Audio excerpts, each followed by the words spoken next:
Pour moi, s'il y a bien un véritable gagnant de Nouvelle École, c'est clairement Yorsi.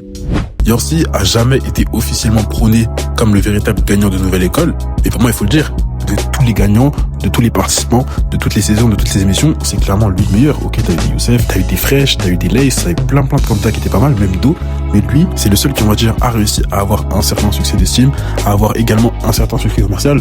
Tu prends des sons, il arrive à être en feat notamment sur l'album de La Fouine, ça c'est très très fort, et à côté des sons pareils comme CRF ont réussi à être single d'or, Ayanaba a très bien marché sur les réseaux, a très bien fonctionné en termes de vente, notamment sur TikTok, et à côté, il arrive à avoir des feats de qualité, qui de Besbar sur son dernier projet, c'est pas mal, en plus le son est plutôt bon, et à côté, la même chose avec Leto, il arrive plutôt à sortir de la qualité. Pour moi, il a vraiment une palette qui est assez large.